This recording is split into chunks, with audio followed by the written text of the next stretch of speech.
किसी इंसान ने सुन लिया कि भाई तौबा करने में बड़ा फायदा है। क्या फायदा है तौबा करने में? गुनाह माफ होते हैं दर्जे, तौबा करने का यह फायदा है। जब उसने सुना कि तौबा करने में बड़ा फायदा है तो बगदाद की गली में निकला तौबा करने के लिए। बगदाद कौन सा शहर है? पीरों के पीर का शहर है। बड़े बड़े पीर आराम फरमा है और जो पीरों के पीर हैं वो भी वहीं आराम फरमा है। तौबा करने के लिए निकला। एक पीर साहब के पास गया। उठक बैठक ना करें, मेरी गुफ्तगू को गौर से सुनिए, मैं लंबी गुफ्तगू नहीं करूंगा, आपके ज़ौक़ के मुताबिक उठक बैठक नहीं करें, आप गौर से सुनेंगे, इंशाअल्लाह गौसे आदम की मोहब्बत का जाम लेकर जाएंगे आप।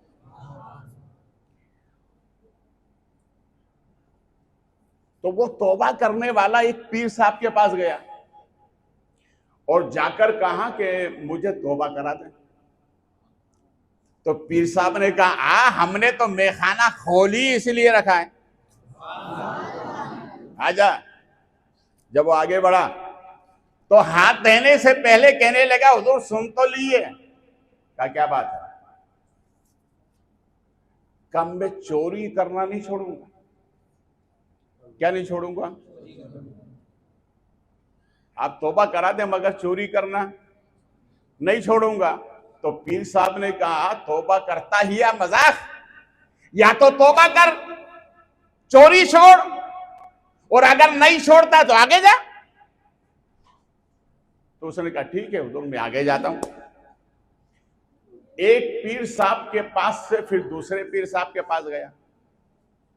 वो पीर साहब से कहा तौबा करने आया हूं, कहा जल्दी आ जा। जब हाथ देने लगा तो हल्का हाथ रस सुन लीजिए, मैं तौबा तो कर रहा हूं मगर चोरी नहीं छोड़ूंगा। क्या नहीं छोड़ूंगा? चोरी नहीं छोड़ूंगा। तो आपने फरमाया तौबा करता ही या मजाक? तौबा करने के लिए चोरी करना छोड़नी होगी। करना हुजूर। का फिर आगे जा। इसी तरह से 39 पीरों के पास गया। कितने? कितने पीर?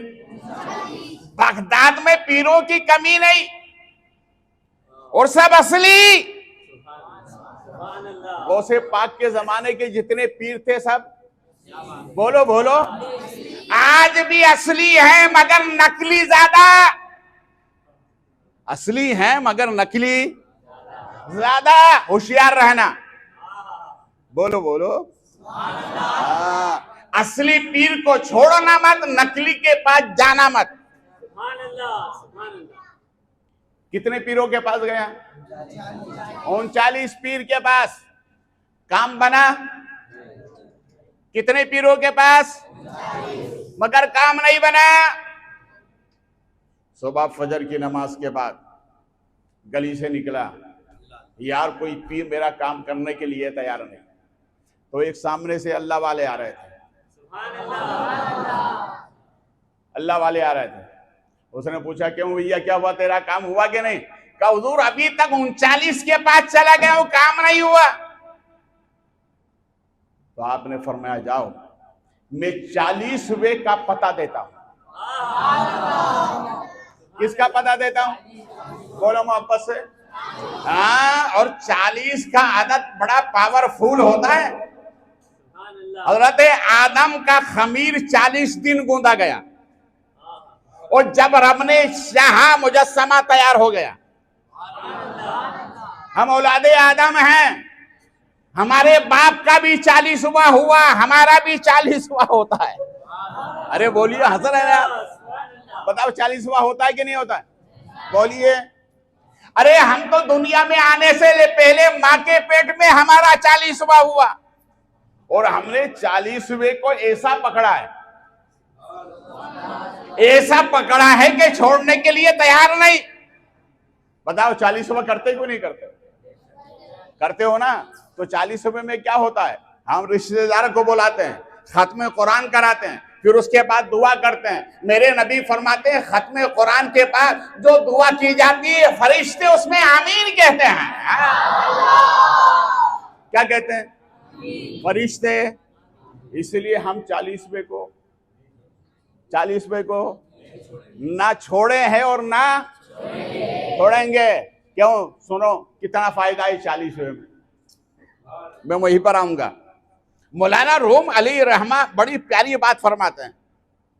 वो फरमाते हैं कि एक खान साहब के पास बहुत खूबसूरत बकरी थी।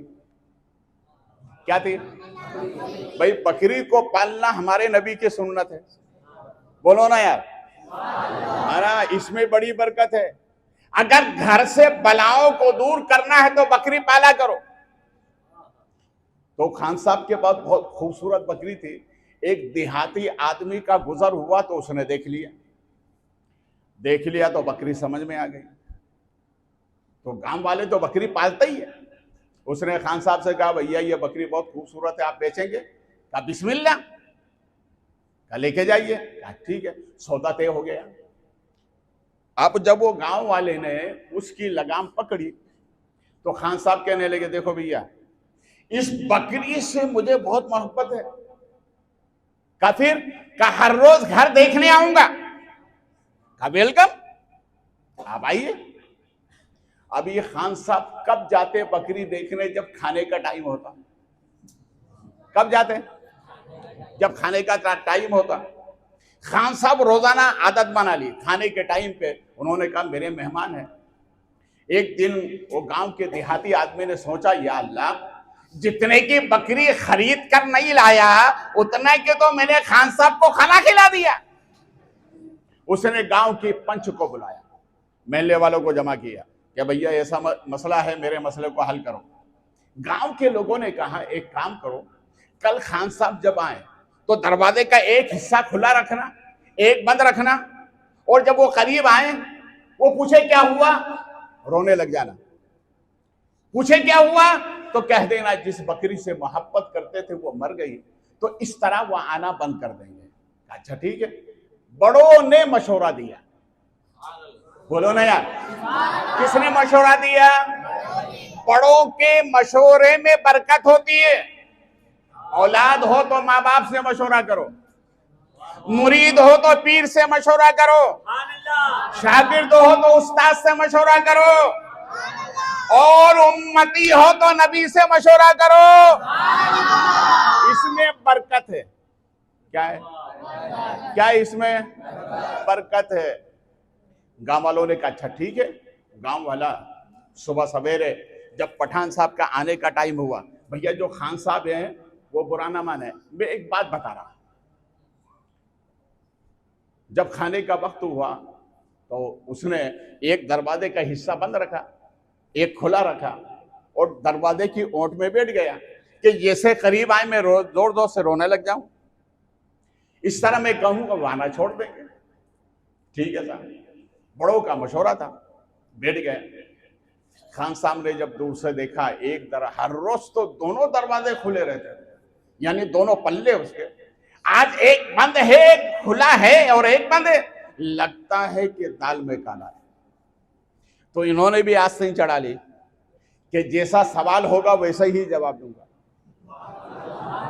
बोलो बोलो, जैसा सवाल होगा वैसा ही जवाब होगा। दरवाजा ये बहुत बरकत वाला होता है। मकान का दरवाजा बरकत वाला होता है। क्यों? जब रात को सोने लगो तो दरवाजे को बिस्मिल्लाह पढ़ के बंद करो, और सुबह फजर के वक्त में खोलो तो बिस्मिल्लाह पढ़ के उसको खोलो। रात की भी बरकत रहेगी, पूरे दिन भी बरकत रहेगी। एक सुन्नी आलिम दीन गांव में देहात में जलसा हुआ। एक बूढ़ी औरत ने सुना कि बड़े बड़े उलमा का इतना विकार होता है, तो उसने तय कर लिया कि मैं भी मेरे बेटे को आलिम दीन बनाऊंगी, आलिम दीन बनाऊंगी। उसने तय कर लिया, गांव वालों से मशवरा किया। गांव वालों ने कहा अच्छा ठीक है। उलमा से मशवरा किया, उन्होंने कहा भेज दो। 12 साल वो मदरसे में रहा। कितने साल?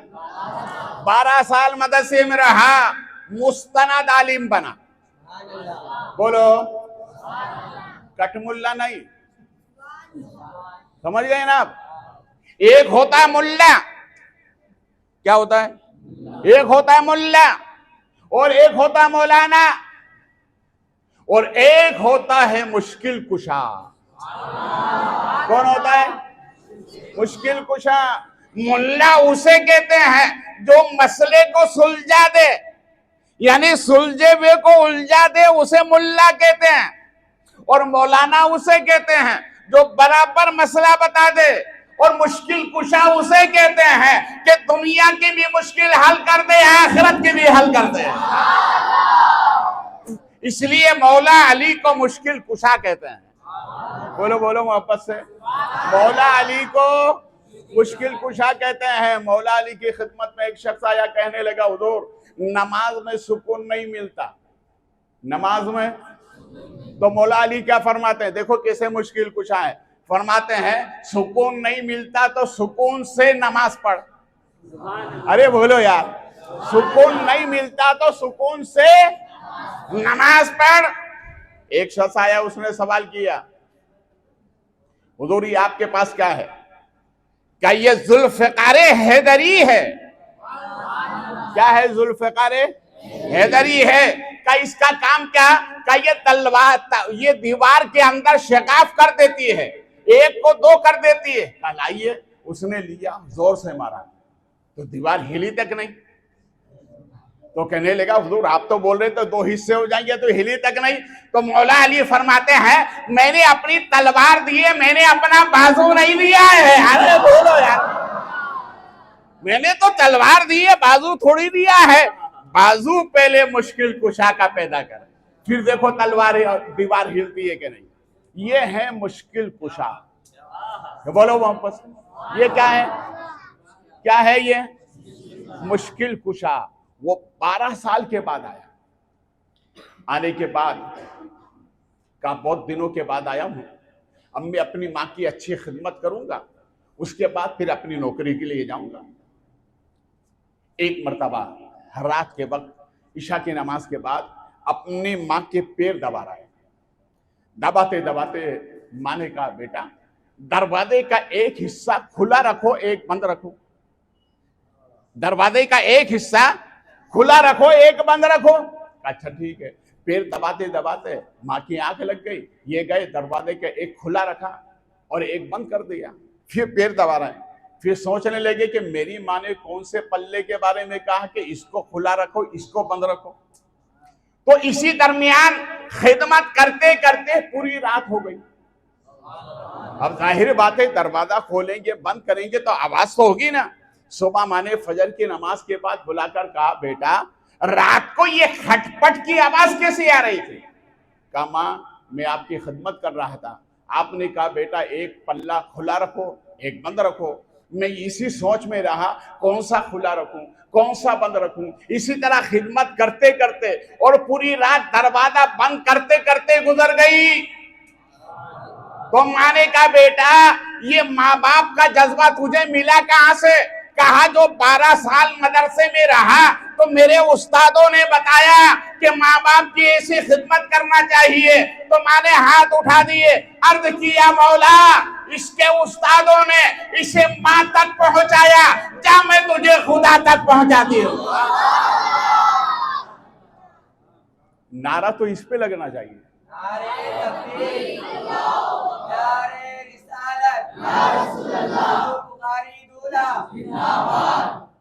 समझ में आई दरवाजे की बरकत?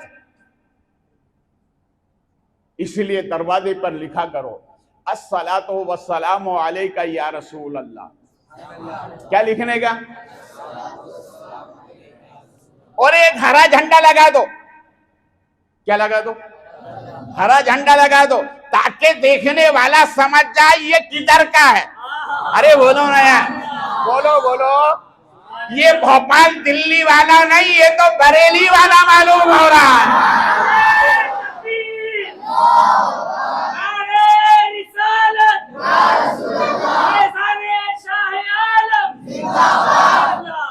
देखने वाला समझ जाए कि ये भोपाल दिल्ली का नहीं, ये तो अजमेरी मालूम हो रहा है। देखने वाला समझ जाए कि ये भोपाल दिल्ली वाला नहीं, ये तो करबला वाला मालूम हो रहा है। भोपाल दिल्ली वाला नहीं, ये तो या रसूल अल्लाह मालूम हो रहा है। या रसूल अल्लाह का नारा लगाने वाला। झंडा तुम्हारी पहचान है। झंडा क्या है? मैंने अपनी दादी मोहतरमा से बचपन में पूछा था, ये झंडा क्यों लगाता है? तो दादी मोहतरमा ने समझाने के लिए बता दिया कि बेटा झंडा इसलिए लगाते हैं ताकि मकान में चोर ना आए। अरे बोलो ना यार मोहब्बत से। अब वो दादी मोहतरमा का जो बताया हुआ अमल बचपन में पूछा था, 55 में समझ में आया कि या रसूल अल्लाह का झंडा लगाओ, ना माल का चोर अंदर आएगा और ना अकीदे का चोर अंदर आएगा। समझ गए ना मतलब दरवाजे का? बोलो मोहब्बत से, और मोहब्बत से बोलो। अब तो उसने समझा एक दरवाजा खोला और एक बंद है, एक पल्ला खुला एक बंद है, दाल में काला है। जैसे करीब गया तो गांव वालों ने कहा था कि करीब आए रोने लग गया ना, वो जोर जोर से रोने लगा। ये ठहरे पठान साहब, आस्तीन चढ़ा ली। करीब गए, क्या बात है? क्या बताऊं, जिस बकरी से आप मोहब्बत करते थे ना, फिर का वो मर गई। तो पठान साहब ने कहा मर गई तो मर जाने दो, अब 40वां करके ही जाऊंगा। अरे बोलो यार, बोलो बोलो बोलो मोहब्बत से। तो 40वां हमने ना कल छोड़ा है ना आज, और ना छोड़ेंगे, इसलिए कि हमारा 40वां तो दुनिया में आने से पहले हो चुका है, और एक 40वां नहीं हुआ, हमारे माँ के पेट में हमारे 3 40वें हुए, इसलिए हम 40वां, बोलो बोलो 40वां नहीं छोड़ेंगे। तो उसने कहा अल्लाह हवाले ने, वही सुनो, मैं 40वें का पता देता हूं। किसका? तो उसने कहा कि बाबा 39 कुछ नहीं कर पाए तो ये 40वां क्या करेगा? क्या 40वें में बड़ा पावर है? अरे बोलो यार, 40वें में बड़ा पावर है। तो कहा कौन है 40वां? कहा उसे बगदाद का शहंशाह कहते हैं, उसे पीराने पीर कहते हैं, उसे आदम दस्तगीर कहते हैं, सिद्दीक़े नूरानी कहते हैं, महबूबे सुभानी कहते हैं, अब्दुल कादिर गीलानी कहते हैं।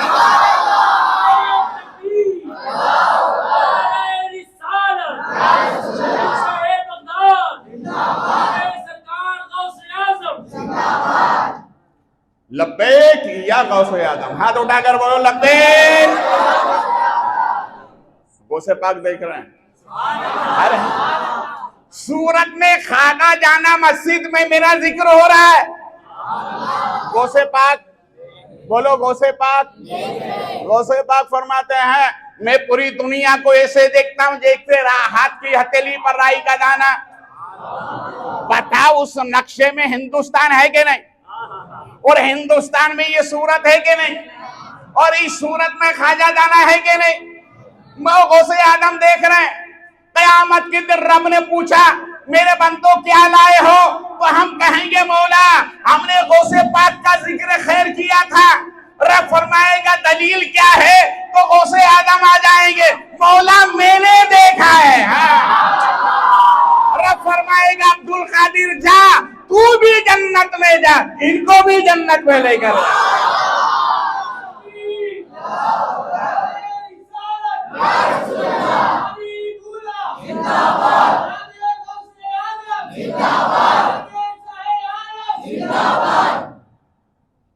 देखो मुरीद का काम क्या होता है।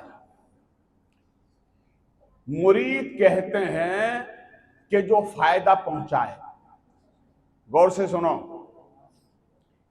जिस खानका से भी मुरीद हो तुम, और अगर खानका बुखारी से मुरीद हो, शाह आलम सरकार के मुरीद हो, तो शाह आलम फरमाते मुरीदो खिदमत करो, खिदमत। माँ बाप हो तो खिदमत करो, उस्ताद हो तो खिदमत करो, पीर हो तो खिदमत करो, इसलिए कि खिदमत से अजमत मिलती है।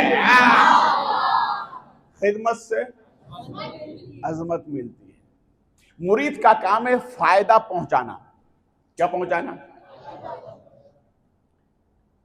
तो उसने कहा कि भाई 40 हिस्से का पता दे दो। तो उस अल्लाह वाले ने कहा जाओ, चले जाओ खानकाह अब्दुल कादिर में, वो पीरों के पीर हैं, जाओ चले जाओ, 40वां नंबर उन्हीं का है। देखो पता बताया ना, फायदा पहुंचाया कि नहीं? कैसा फायदा पहुंचाया सुनिए। जब ये गौसे आदम सरकार की खानका की तरफ रवाना हुआ, गौसे आदम सरकार के खानका में मुरीदीन बैठे बैठे, तो गौसे आदम सरकार ने फरमाया आज एक अजीब और गरीब मुरीद होने के लिए आ रहा है। अभी चला ही था, गौसे पाक को मालूम हो गया, अरे जब हमारे पीर इतने पावरफुल हैं तो हमारे नबी कितने पावरफुल होंगे। तो गौसे पाक ने फरमाया कि यार अजीब मुरीद है साला, मुरीद होने के लिए आ रहा है। तो मुरीदों ने कहा कि हुजूर कर ले। अरे बड़ा अजीब और गरीब मुरीद है। कहा हुजूर कैसा? अरे मुरीद होने के तो लिए आ रहा है, मगर वो ये बोलता है चोरी नहीं छोड़ूंगा। तो मुरीदों ने कहा हुजूर अपने अच्छे अच्छों की छुड़वा दी, ये क्या लगता है? कहा ठीक है आने दो। बोलो बोलो वापस से। गौसे आदम सरकार की महफिल में बड़े बड़े वली बैठे बैठे, ये सलाम करके बीच में बैठा। गौसे आदम सरकार ने फरमा मुरीद होने के लिए आए हो ना? बोले जी हाँ। आगे बढ़ो। आगे बढ़ने के से पहले गौसे पाक ने क्या फरमाया? सुन, मुरीद होने से पहले सुन ले, मेरी 2 शर्तें हैं। कितनी? बोलो बोलो। 2 शर्तें। और वो 39 के पास क्या लेके गया था? कितने लेके गया था? 1 या गौसे पाक ने क्या फरमाई? 2। तो सर झुकाकर कहने लगा हुजूर मैं 39 के पास से आ रहा हूं, 39 पीरों के पास से आया हूं, मैंने तो 1 ही रखी, आप 2। तो गौसे आदम फरमाते तूने समझा ही नहीं, मैं तेरा पीर इसलिए दर्जा बढ़ा, इसलिए मेरी 2 तेरी 1। अरे बोलो ना यार, बताओ पीर का दर्जा बड़ा होता है कि नहीं होता है ना? मुरीद चाहे कितना भी बड़ा बन जाए, पीर से बड़ा। बोलो बोलो बोलो। पीर से कोई उम्मती नबी से बड़ा हो सकता है? नहीं हो सकता। इसी तरह कोई मुरीद अपने पीर से बड़ा। अरे बेटा कितना भी काबिल हो जाए, बाप से बड़ा नहीं हो सकता।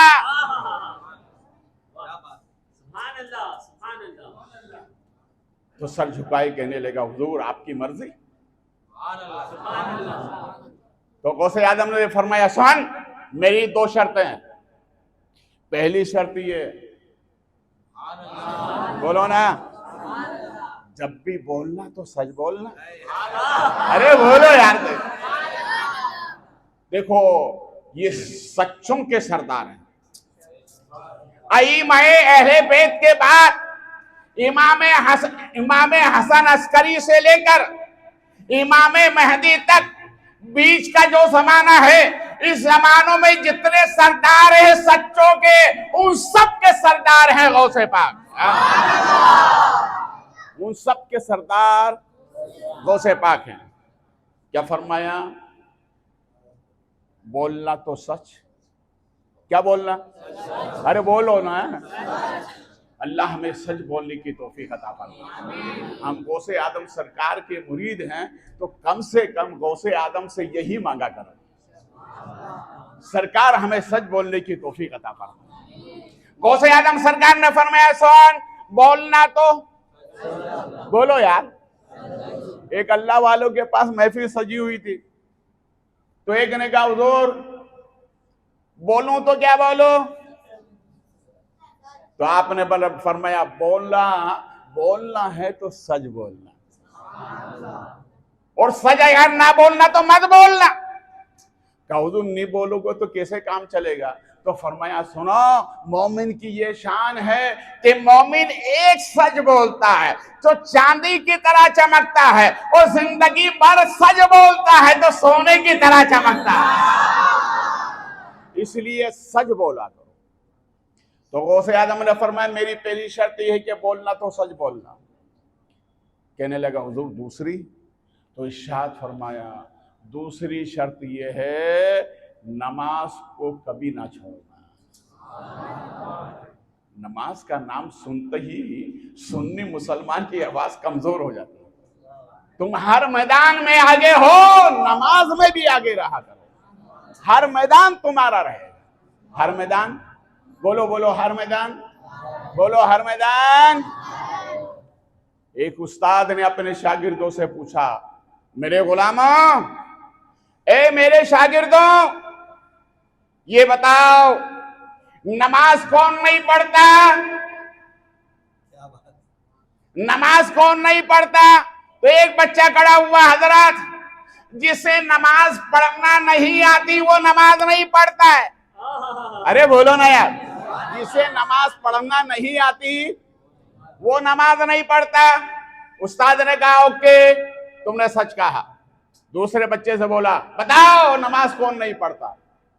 दूसरे ने कहा हुजूर नमाज मोमिन पढ़ता है, काफिर नहीं पढ़ता। अरे बोलो यार, नमाज कौन पढ़ता है? ये अलामत किसकी है? मोमिन की। मोमिन नमाज पढ़ता है, काफिर। दो सवाल हो गए, दो के जवाब ओके हुए। फिर उस्ताद ने कहा तुम खड़े हो। तीसरे से बोला कि नमाज कौन नहीं पढ़ता? तो उसने कहा हुजूर नमाज जिंदा पढ़ते, मुर्दा नहीं पढ़ते। हम मुर्दा है कि जिंदा? अरे तो फिर नमाज पढ़ा करो ना। अल्लाह हमें 5 वक्त नमाज की तौफीक अता फरमाए। गौसे आदम सरकार ने फरमाया झूठ कभी ना बोलना, बोलना तो। और दूसरी शर्त कौन सी है? बोलो बोलो, नमाज को कभी ना छोड़ना। पक्के कादरियों की ये अलामत है, वो बोलते हैं तो सच बोलते हैं, नमाज कभी नहीं छोड़ते हैं। हो गई ना 2 बात? मुरीद हो गया। क्या हो गया? बोलो बोलो। गौसे पाक ने मुरीद कर लिया। अभी जी गौसे पाक ने मुरीद कर लिया। अब मुरीद करने के बाद देखो शान गौसे आदम। गौसे आदम सरकार ने इरशाद फरमाया अच्छा अब ये बता चोरी करने का इरादा कहां का है? चोरी करने का इरादा कहां का है? तो कहने लगा हुजूर अभी तो आपने तौबा कराई और हुजूर अभी आप पूछ रहे कि कहां चोरी? कहा तू तो कहता है कि चोरी नहीं छोड़ूंगा, अन्नी छोड़े तो जाके कर। अरे बोलो ना यार, नहीं छोड़े तो जाकर कर। कहां चोरी करेगा? तो सर झुकाकर कहता हुजूर आप ही बता दें।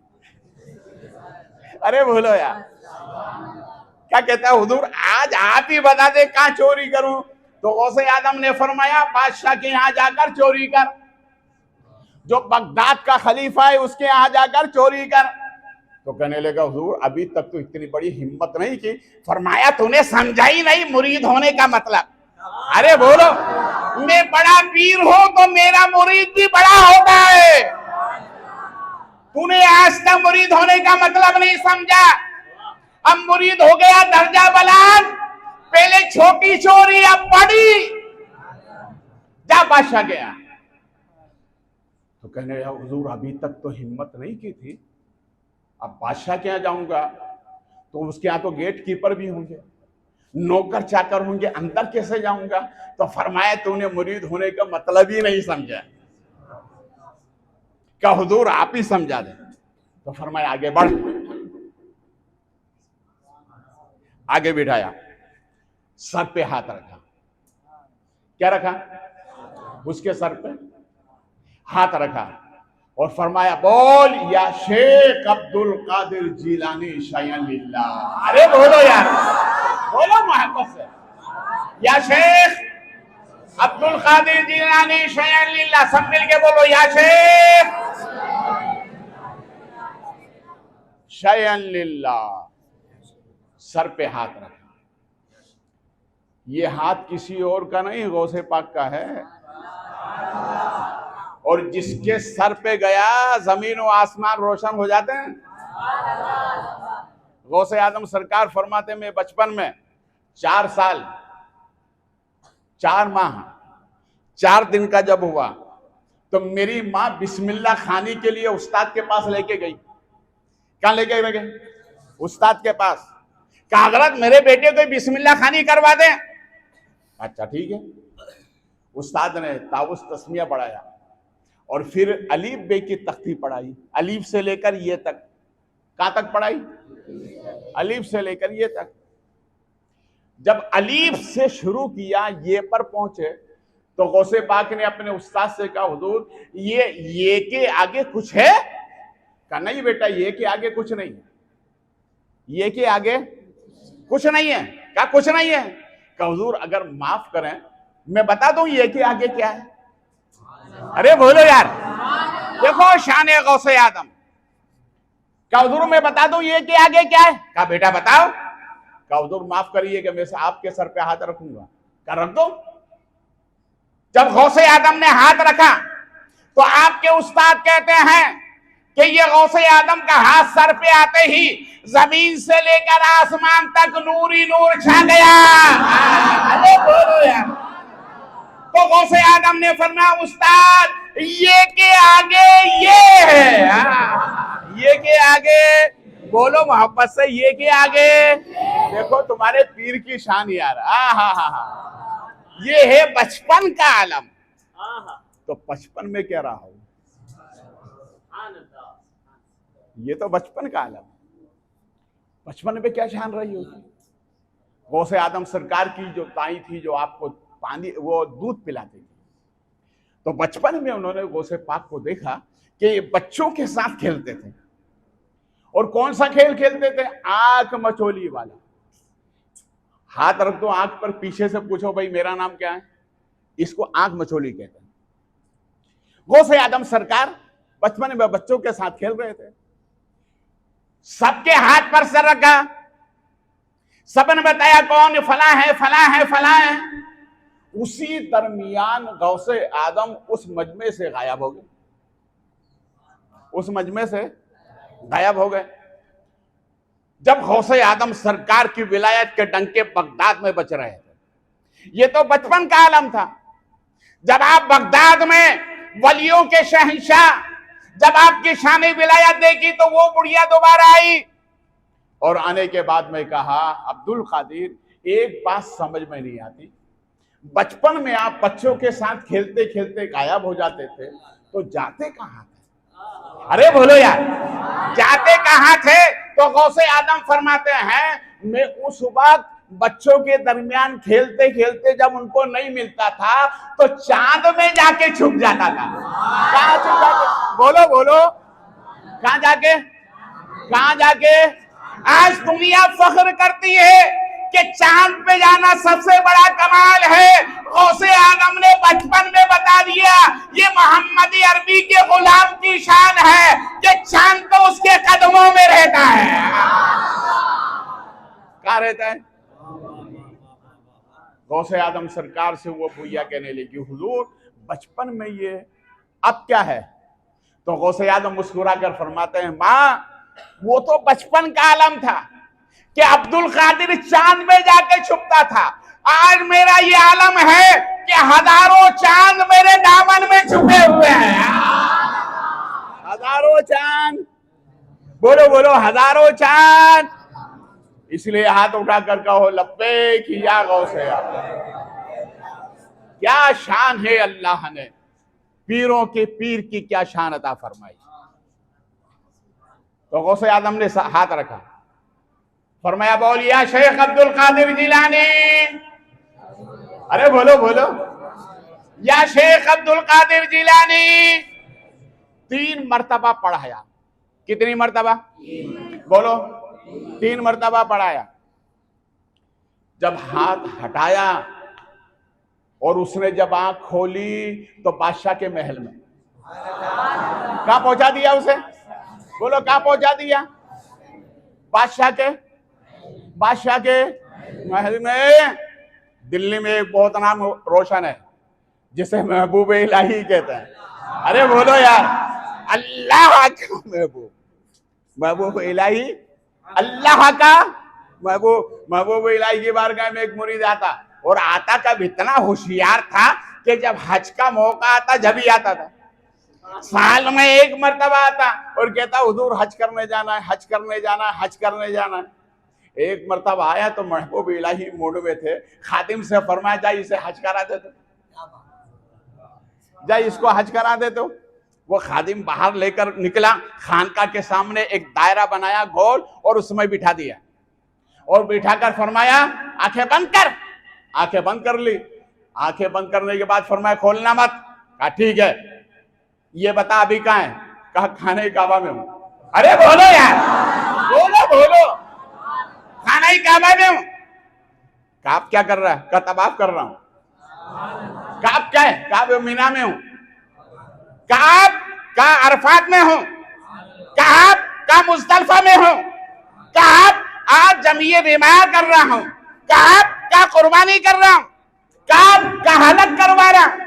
कहा हज का मुकम्मल हो गया। कहा आगे बढ़कर कहने लगा बस सरकार की बारगाह में सलाम पेश कर रहा हूं। क्या सलामी हो गई? क्या हो गई? क्या सामने जन्नतुल बकी में फातिहा पढ़, क्या फातिहा भी पढ़ा, क्या हज मुकम्मल हो गया? क्या हो गया? क्या आँख खोली तो दिल्ली में बैठा हुआ था। तो कहने को ये महबूब इलाही वली है।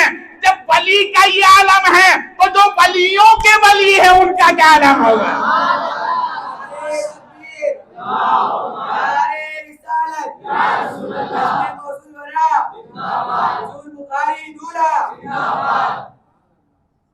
दीवाने की निगाहों को जहां देख रहा है, दीवाना खुदा जाने कहां देख रहा है। ये है वली की शान। जब महबूब इलाही उसको हज करवा सकते हैं तो मेरे गौस खलीफा के महल नहीं भिजवा सकते। आंख खोली तो बादशाह के महल में। अब बादशाह के महल का मुआयना किया तो 3 लाकर लगे हुए थे। तो सोचने लगा माल इसी में होगा क्या? माल इसी में होगा। देखा तो लाख लगा हुआ। तो कहने लगा वही करूं ना जो मेरे पीर ने करा था। अरे बोलो यार, वही करूं जो मेरे पीर ने करा था। मेरे पीर ने पढ़ाया ये शेख अब्दुल कादिर जिलानी शयन लिल्लाह, ये नहीं पढ़ूं। इसलिए अगर बरकत ना होती तो पीर पढ़वाता नहीं। मालूम हुआ इसी में बरकत है। इसी में लाकर के पास गया, हाथ रखा और कहा या शेख अब्दुल कादिर जिलानी। जो दबाया तो कट करके आवाज। तो क्या कहने लगा? पीर बड़ा सच्चा है। अरे बोलो ना यार, पीर बड़ा अच्छा है, पीर बड़ा सोना है, पीर में बड़ी ताकत है, पीर के बताए हुए अमल में बड़ा पावर है। जब मेरे बताए हुए अमल में इतना पावर है तो मेरे पीर में कितना पावर होगा? बोलो बोलो। लाख खोला, जो ओपन किया हीरे जवाहिरात रखे हुए। रुमाल लेके गया था इसमें का, ये रुमाल भैया नमाज पढ़ने के लिए है, आप कुछ और मत समझिएगा। मगर उसके गले में रुमाल था, देखा माल तो चौड़ा कर दिया, पूरा माल निकाला रुमाल के अंदर। फिर कहने लगा जब इसमें इतना है तो दूसरे में कितना होगा? फिर हाथ लगाया, फिर कहा या शेख अब्दुल कादिर जिलानी शयन लिल्लाह। जो दबाया तो कट करके आवाज आई। तो खानकाहे कादरी की तरफ देखकर कहने लगा मेरे पीर तुझे सलाम। अरे बोलो ना यार, मेरे पीर तुझे सलाम। तूने तो मुझे बादशाह के यहाँ भेजकर करोड़पति बना दिया। पूरा माल निकाला रुमाल के अंदर।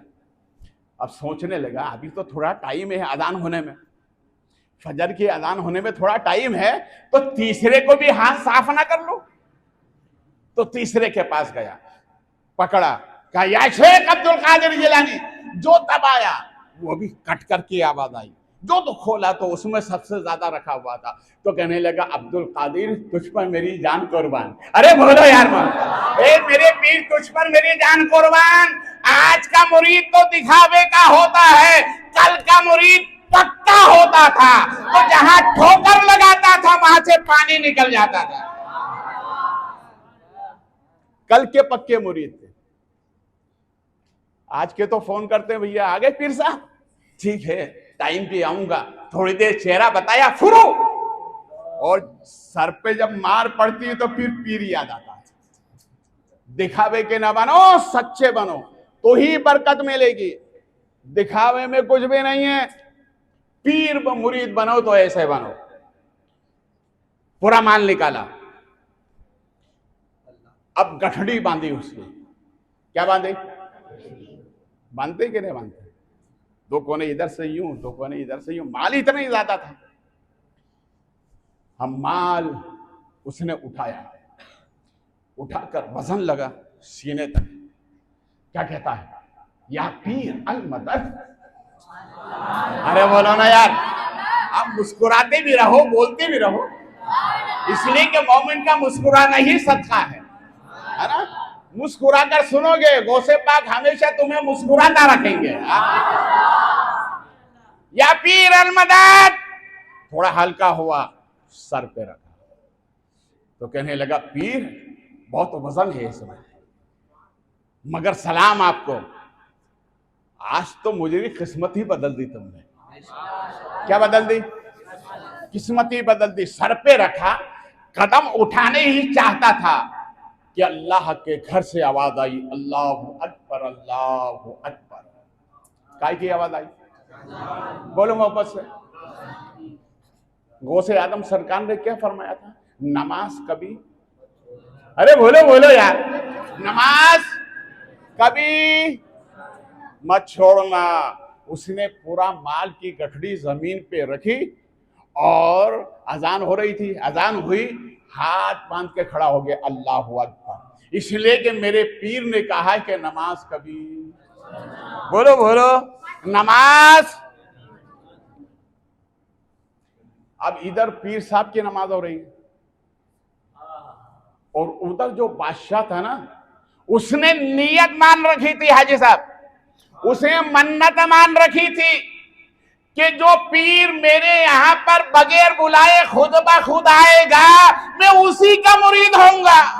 अरे बोलो यार, किसका मुरीद होऊंगा? बोलो बोलो, किसका मुरीद होऊंगा?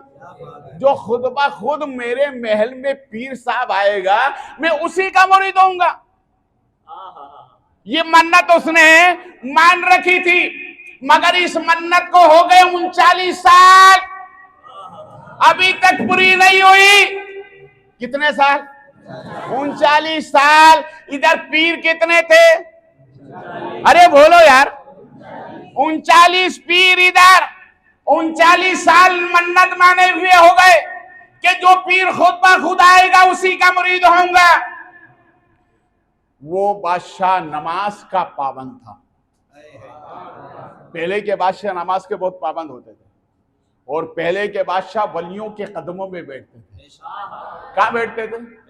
वलियों के कदमों में बैठते थे। उन्हें मालूम है जाहिरी हुकूमत हमारी है, मगर असल में हुकूमत इन अल्लाह वालों की है। तो अजान हो रही, वो उठा और उठने के बाद सीधा वजू खाने में गया। इधर पीर साहब नमाज पढ़ रहे हैं, उधर वो वजू खाने में गया। अब जाहिर बात है, आप नल खोलेंगे, पानी गिरेगा जमीन पर, आवाज आएगी कि नहीं? बोलो, आवाज आएगी ना कि नहीं आती? आपकी सूरत में आती है कि नहीं आती? आती है ना।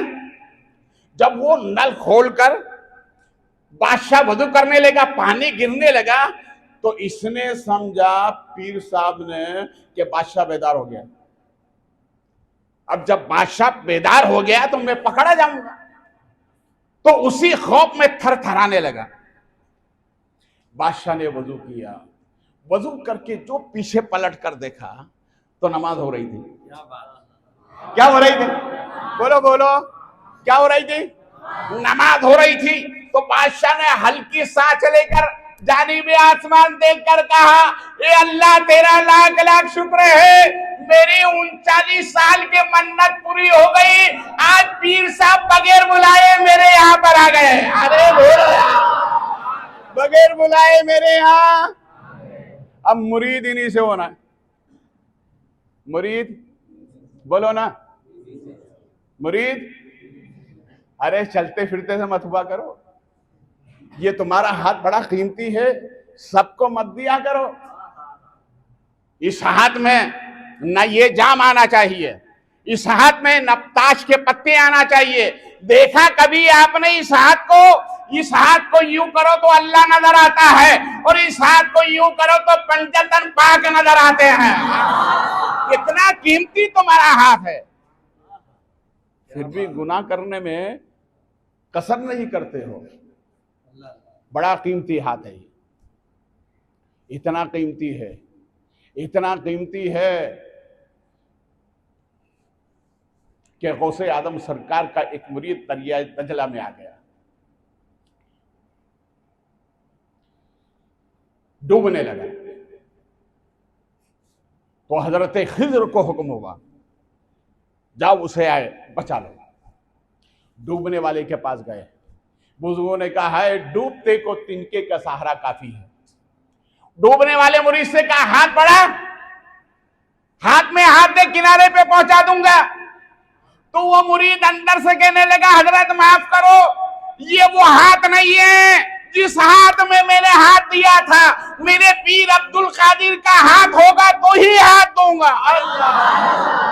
अरे बोलो यार, हम तो ना जाने कहां हाथ देते फिरते हैं, फुर्सत ही नहीं मिलती। इधर मिले तो इधर चले गए, इधर मिले तो इधर चले गए। मालूम आखिर में ये हुआ जीरा बटो जीरा, कुछ भी नहीं हाथ लगा। इसलिए बुजुर्गों ने फरमाया यकदीर महकम गिर, एक दरवाजे को मजबूती से पछड़, नबी भी तुझे मिलेंगे, खुदा भी तुझे मिल जाएगा। बोलो मोहब्बत से, और मोहब्बत से बोलो। एक साहब ने कसम खा रखी कि वली से मुरीद होऊंगा। किससे? बोलो बोलो, किससे? वली से मुरीद होऊंगा। और वली ऐसा होना चाहिए है कि अगर चेहरे पे चमक होगी तो मुरीद होऊंगा। बोले अच्छा ठीक है। ये रात को निकल गए तलाश करने के लिए कि अल्लाह वाले रात ही को मिलते हैं। कब मिलते हैं अल्लाह वाले? मैं अजमेर शरीफ बहुत जाता हूँ बेहमदही ताला, बहुत करीबी सरकार गरीब नवाज का सदका है, और मैं पूरी रात घूमते रहते थे, किसी ना किसी वली से मिल जाए, मुठभेड़ हो जाए। और बेहमदही ताला ख्वाजा ने मिलाया भी। अरे बोलो ना, इसलिए तो ख्वाजा तो ऐसे करीम है, ऐसे करीम है, जितना मांगो ख्वाजा उतना देते हैं। अरे बोलो यार, और ख्वाजा देकर बताते हैं ए नादान सुन, अरे जब मेरे देने का ये आलम है तो जिस नबी ने मुझे भेजा उसके देने का आलम क्या होगा?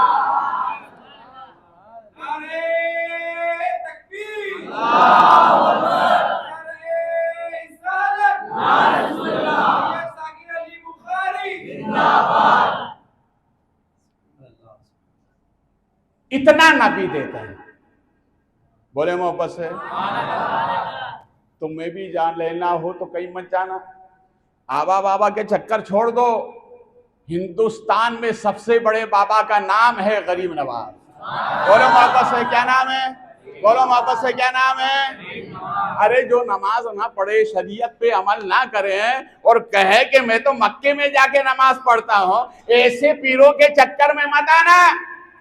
मेरे ख्वाजा ने 40 साल खत्म कुरान किया है और एक पैर पे खड़े होकर खुदा को याद किया है और नमाज जिंदगी भर अदा की है, तभी उन्हें गरीब नवाज कहते हैं। अब उससे बड़ा तो हिंदुस्तान में कोई बाबा नहीं है, और अगर कोई कहे तो पक्का झूठा है। इसलिए कि मेरे ख्वाजा को नबी ने भेजा है। अरे बोलो यार, बोलो मोहब्बत से। मैंने ख्वाजा सरकार से कहा ख्वाजा आपके पास पावर किसका है? का नबी का है। किसका है? बोलो मोहब्बत से। बात आ गई तो सुन लो, हालांकि टाइम हो रहा है, मैं बहुत जल्दी सरसरी तौर पर बता रहा हूं। गुजरात से एक सुन्नी मुसलमान हर छठी में आता था। कहां? गरीब नवाज, हर छठी में। तो उसका एक जो पार्टनर था ना, कारोबारी, उसने एक मर्तबा पूछा, क्या बार बार महीने के महीने छठी में जाते हो, क्या खाजा मिलते? तो सुन्नी ना बोलने में पीछे ना खाने में पीछे। उसने कहा हाँ हाँ खाजा मिलते हैं। तो उसको यकीन हो गया कि भैया मिलते होंगे जब तो जाता है ये। तो उसने कहा ठीक है, आइंदा मेरे का टिकट मेरा भी ओके करा लेना। हाँ चल खाजा मिलते हैं। दोनों आए। अब ये तो ढुलमुल यकीन था, और वो सुन्नी तो बड़ा पक्का था। कयामगाह पे सामान रखा, अंदर गए, जोहर की अजान हो रही थी। तो वो सुन्नी मुसलमान ने कहा फेंक, पहले चौखट चूम, फिर खुदा को सजदा करोगे तो अल्लाह कबूल करेगा, है ना? उसने कहा नहीं नहीं अजान हो रही है। तो वो सीधा मस्जिद शाहजहानी में चला गया। सुन्नी ने पहले जाके शाहजहां को सलाम किया, चौखट चूनी, फिर नमाज के लिए गए। नमाज हो गई। नमाज के बाद सुन्नी मुसलमान खड़ा हो गए, या नबी सलाम अलैका। अब वो ढुलमुल तो था, उसने कहा लो अल्लाह के घर में भी शिरक कर रहे हैं। वो गुस्से में आया और आकर के जन्नती दरवाजे के पास आके खड़ा हो गया। खड़ा हुआ तो क्या देखता है, एक बूढ़े मियाँ है। उसने कहा सुन, बुलंद दरवाजे के बाहर एक मोची बैठा है, मेरे ये जूते फटे हुए, इसको सिलवा के लाओ। कहा बहुत अच्छी बात है। और दिल में खुश होता है कि अगर वतन जाने के बाद मेरे साथियों ने पूछा अजमेर क्यों गए थे, तो मैं कह दूंगा वहां एक बूढ़े आदमी की मैंने मदद की है। इस तरह से जब वहां गया, जाकर मोची से कहा कि एक बूढ़े मियाँ के जूते जल्दी सी दो। तो मोची भी बड़ा होशियार है। अरे बोलो ना यार, हर शेर अपनी गली का शेर होता है। मोची ने कहा 11वां नंबर। अरे बोलो यार, ये महफिल किसकी है? 11वें वाले पीर की है। उस मोची ने कहा 11वां नंबर। तो इसने कहा कि वो 11वें नंबर तक वो बूढ़े मियाँ वो इंतजार करें, मैं पूछ के आता हूं उनसे, क्या आप रुकेंगे कि नहीं? तो ये गया। तो मोची क्या बोलता है, जल्दी पूछ के आ। गया, वो आकर कहा, बोले कि वो मोची बोल रहा है 11वां नंबर। तो उस बूढ़े मियाँ ने कहा जाकर कह दो, क्या कुतुब होके सी नहीं सकता? अरे बोलो यार, क्या कुतुब होके सी नहीं सकता? बोले अच्छा ठीक है। वो यहां पर आया, कहा वो बूढ़े मियाँ बोल रहे कुतुब होके सी नहीं सकता। तो कुतुब ने कहा जाकर कह दो खाजा होके ठहर नहीं सकते।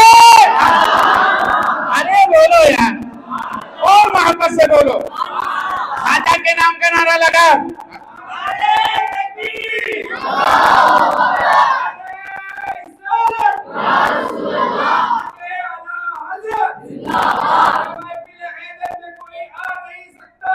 अली के नाम का नारा कोई लगा नहीं सकता। अगर अली के बेटे इजाजत नहीं दे तो किसी का बाप भी जन्नत में जा नहीं सकता।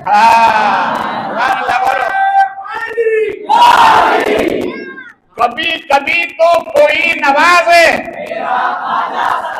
कभी कभी तो कोई नवाजे, कभी कभी तो कोई नवाजे। अब वो ढुलमुल था, उसने से अरे वो तो खाजा थे। तो आया दौड़ के, जो देखा इधर खाजा गायब। कहा वो तो कुतुब था, उधर जो गया तो कुतुब भी गायब। मैंने कहा खाजा सरकार से, मेरे आका वो तो ढुलमुल था तो आप मिले नहीं, आप मिलते किससे हैं? अरे बोलो यार, आप मिलते किसे हैं? तो मेरे खाजा फरमाते हैं मैं उसे मिलता हूं जो मेरे नबी की मिलाद मनाता है, मैं उसे मिलता हूं जो गौस की 11वीं मनाता है, मैं उसे मिलता हूं जो गौसे आदम की, जो इमाम हुसैन की शहादत मनाता है, मैं उसे मिलता हूं जो खाजा दाना की चौखट चूम कराता है। हम सबको नहीं मिलते, किस्मत वालों को मिलते हैं। बोलो बोलो मोहब्बत से। पता चला खाजा, मगर खाजा को देखने वाली आंख चाहिए। क्या चाहिए? जवानों चाहिए कि नहीं? मगर ये मोबाइल चलाकर, ये फिल्में देखकर, ये ड्रामे देखकर अपनी आंखों को गंदी करके ख्वाजा दिखेंगे, मर जाओगे मगर ख्वाजा नहीं दिखेंगे। ख्वाजा को देखने के लिए आंखें पाक चाहिए। वो आंखें जो रात में खुदा के खौफ से रोती रहे, वो आंखें जो मोहब्बत रसूल में रोती रहे, वो आंखें जो माँ बाप की मोहब्बत में रोती रहे, ख्वाजा उसे नजर आते हैं।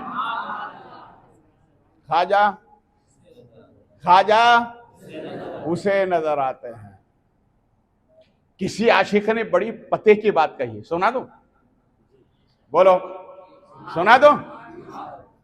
कभी गौसुल वरा के दर से, हाजी साहब सुनिए, कभी गौसुल वरा के दर से, कभी ख्वाजा पिया के घर से निकल ही जाता है अपना काम, कभी इधर से कभी उधर से। अरे बोलो यार माता, कभी गौसुल वरा के घर से, कभी ख्वाजा पिया के दर से निकल ही जाता है अपना काम, कभी इधर से कभी उधर से। अरे तमाशा इतना तो कर गुजरना, उनका दीवाना होके मरना, लोग देखेंगे तेरा जनाजा, कभी इधर से कभी उधर से।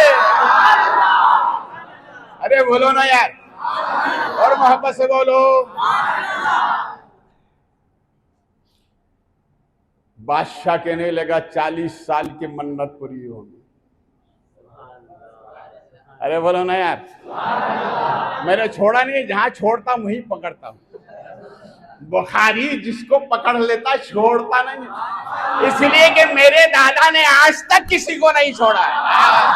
अरे बोलो यार, इसलिए मैंने अपने दादा शाहे आलम से कुछ नहीं मांगा, सिर्फ इतना मांगा है, मेरे सरकार आपके नाम से जो मेरे पास रोता हुआ आए तो वो दोबारा हंसता हुआ जाए। और मेरे जद्दे ही ने करम फरमाया। अरे बोलो बोलो बोलो। बादशाह कहने लगा अल्लाह का शुक्र है, पीर बगैर बुलाए मेरे यहां गए। मालूम है मोमिन की नियत सच्ची होती है तो अल्लाह पूरा करता है। उसने कहा अल्लाह का शुक्र है, पीर साहब आ गए। अब वो नमाज पढ़ रहे थे, बादशाह भी करीम में जाके खड़ा हो गया, अल्लाह अकबर। नमाज पूरी हो गई। बादशाह ने कहा पीर साहब हाथ में हाथ दो। 39 साल से मैंने नियत मान रखी थी, जो पीर खुद ब खुद आएगा मेरे महल में, मैं उसी का मुरीद होऊंगा। हाथ बढ़ाइए, मेरी मन्नत पूरी हो जाए। तो हमारे गौसे पाक ने क्या फरमाया था, झूठ कभी, बोलो बोलो, झूठ कभी। तो वो पीर साहब कहने लगे बादशाह आपको मुगालता है, मैं पीर नहीं, मैं तो चोर हूं। अरे देखो यार, देखो अपने पीर के कहने पर कैसे अमल किया है। बादशाह ने कहा पीर साहब क्या कर रहे हैं? कहना मेरे पीर ने कहा झूठ मत बोलना। अरे बोलो बोलो। कहा आपके पीर कौन है? कहा उस पीर ने जिसने मुझे यहाँ भेजा है, उसी ने कहा है झूठ कभी। अरे बोलो बोलो, झूठ कभी। तो कहा नहीं नहीं, आप है ना वली होकर अपने आप को छुपा रहे हैं कि मैं चोर हूं, मैं चोर हूं। आप कुछ भी कर ले, मैंने कसम खा रखी है। अरे बोलो ना यार, मैंने कसम खा रखी है, मुरीद आप ही से होना है। वो एक चला था ना रास्ते में, वो भी कसम खा के ही चला था, आज ही मुरीद होऊंगा, आज ही मुरीद होऊंगा, चेहरे पे चमक देखूंगा, मुरीद हो जाऊंगा। इत्तेफाक ऐसा हुआ, रास्ते से गुजरने वाला चोर था जो चोरी करने जा रहा था। कहां जा रहा था? बोलो बोलो मोहब्बत से, कहां जा रहा था? चोरी करने के लिए। तो इसने पकड़ लिया, पीर साहब कहां जा रहे हो, पहले मुरीद करो। मैं घर से कसम खा के आया हूं, मैंने अपनी बीबी से कहा आप दरवाजे के अंदर उसी वक्त आऊंगा, जब तक मैं मुरीद होकर नहीं आऊं दरवाजे पर नहीं आऊंगा, इंतजार मत करना। कहां जा रहे हो? कसम खाइए। जो रात के पहले हिस्से में मिलेगा उसी से मुरीद होऊंगा। तो ये चोर सोचने लगा, या अल्लाह, मैं तो जा रहा था चोरी करने के लिए, कहां से मिल गया। तो उस चोर ने कहा, एक काम कर, तो रुक, मैं अभी आता हूं। अब वो तो चोर था ना, उसने इसकी सच्ची मोहब्बत देखी, वहां से रुखसत हुआ, कहने लगा, मौला, मैं तो गुनाहगार आदमी हूं, मगर इस आदमी ने मुझे पकड़ लिया है, मैंने दामन छुड़ाने के लिए मैंने कहा कि रुक, मैं अभी आता हूं। ये कहता हुआ बगदाद में घूम रहा है। अरे बोलो यार, कहां घूम रहा था? बगदाद में घूम रहा था। सामने से गोसे पाक आ गए। अरे बोलो यार, सामने से गोसे पाक आ गए। फरमाया, नादान कहां घूम रहा है, उसको वहां छोड़ के यहाँ चोरी करने, जा पहले जाके उसे मुरीद कर ले। अरे बोलो यार, मुरीद कर जाकर। कहा, हुजूर, मैं तो चोरी करने के लिए आया था। फरमाया, चोर था, आ। सर पे हाथ रखा, फरमाया, जा, मैंने तुझे वली बना दिया। अरे बोलो यार, क्या वली बना दिया, जा करके अब उसकी मन्नत को पूरी कर। वो कसम खाकर आया है, घर पे उसकी बीवी इंतजार कर रही, जब मुरीद कर ले। ये है गौसे पाक। अरे बोलो यार, ये दोनों की लड़ाई होने लगी। बादशाह के मुरीद करो, और वो पीर साहब जो थे वो कहने लगे, नहीं भैया, मैं पीर नहीं, मैं तो चोर हूं, मैं मुरीद नहीं कर सकता। दोनों की आपस में लड़ाई होने लगी। तो पीर साहब ने कहा, देखो, जब तुम वजू कर रहे थे ना, तो उसकी आवाज आई, मैं घबराने लगा, हिलने लगा, खौफ कि मैं चोर हूं, पकड़ा जाऊंगा। तो बादशाह कहने लगा, हजरत, यही तो वली की अलामत है। अरे बोलो यार, बोलो बोलो मोहब्बत, यही तो वली की अलामत है कि जो अल्लाह से डरे, उसी को वली कहते हैं। आप मेरे पानी से नहीं डर रहे थे, आप तो अल्लाह से, और अल्लाह से डर रहे थे, जब भी तो नमाज पढ़ रहे थे। अरे ये तो अल्लाह से डरने की अलामत है ना। पीर साहब, अपने ऐब को मत छुपाइए, चाहे आप चोर हो, मुझे मुरीद करो। अब वो चोर कहने लगा, देखो भैया, अब मामला छोड़ देते हैं अपने पीर पे। अरे बोलो बोलो, मामला छोड़ देते हैं अपने पीर पे। का कौन पीर? क्या बगदाद में आपसे बड़ा भी कोई पीर हो सकता है?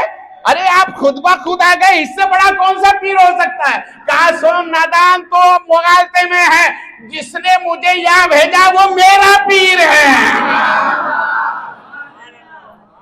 जिसने मुझे यहाँ भेजा वो मेरा पीर है। का कौन? कहा, उसको पीराने पीर कहते हैं। अरे बोलो यार, उसे रोशन जमीर कहते हैं, उसे शेख अब्दुल कादिर जिलानी कहते हैं। जिसने उनका दामन पकड़ लिया वो खुदा से मिल गया। इतने बड़े पीर है।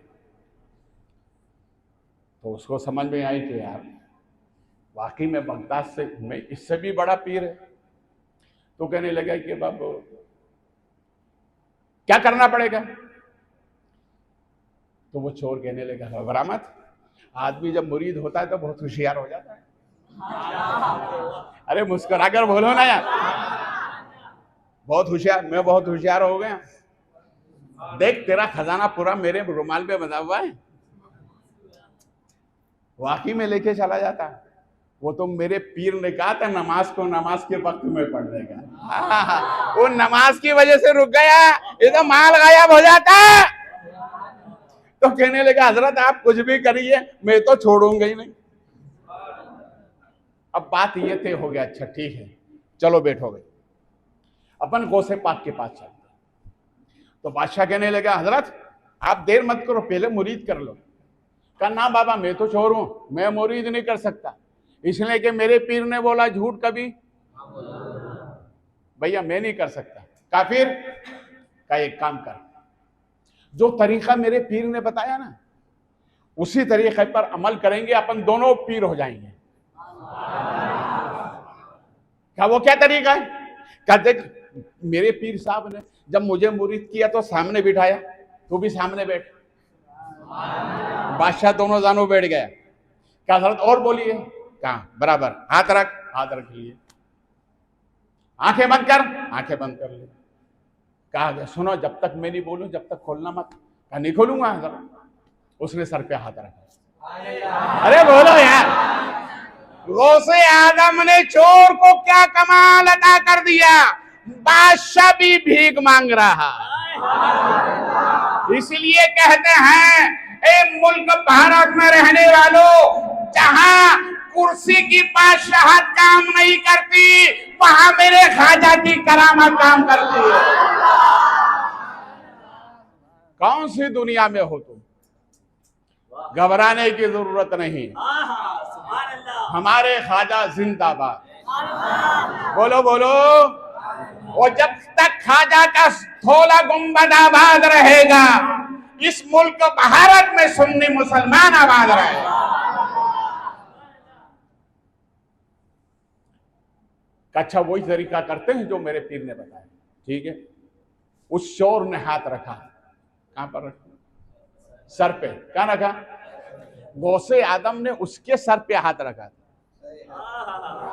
और गौसे आदम ने इसको इतना कमाल वाला बना दिया कि ये चोर होकर बादशाह के सर पे हाथ रख रहा है। अरे बोलो यार, बादशाह के सर पे हाथ रखा और कहा मेरे पीर ने जो बताया वो पढ़। का पीर ने क्या बताया? का पीर ने ये कहा था या शेख अब्दुल कादिर जिलानी शयन लिल्लाह। बादशाह ने कहा बस बरकत नहीं मिलेगी, जितना पीर ने कहा उतना करो तो बरकत मिलेगी। अरे बोलो ना यार, आज एक मुरीद को एक अमल बता तो क्या बोलता हजरत मैं 4 और भी करता हूं। अरे पीर ने एक बताया 4 के चक्कर में क्यों जाता है? एक बताया तो एक कर, 4 के चक्कर में ना जा, एक में ही तेरी भलाई है। तो बादशाह ने कहा फिर? कहा 3 मर्तबा पढ़ना। मैं पढ़ाता हूं, आंखें खोलना मत। 3 मर्तबा पढ़ाया। बोलो तुम भी, या शेख अब्दुल कादिर जिलानी शयन लिल्लाह। जो हाथ हटाकर आंख खोल, आंख खोली तो दोनों गौसे आदम की बारगाह में पहुंच गए। अरे बोलो बोलो, मोहब्बत से बोलो। ये है गौसे आदम सरकार की जात। रब ने गौसे आदम को वो कमाल अता फरमाया कि गौसे आदम जिंदों को मुर्दा कर देते थे और मुर्दों को जिंदा कर देते थे। क्या शान अल्लाह ने गौसे आदम को अता फरमाया। इसलिए तो दीवाना कहता है कभी गौसुल वरा के दर से, कभी ख्वाजा पिया के घर से निकल ही जाता है अपना काम, कभी इधर से कभी उधर से।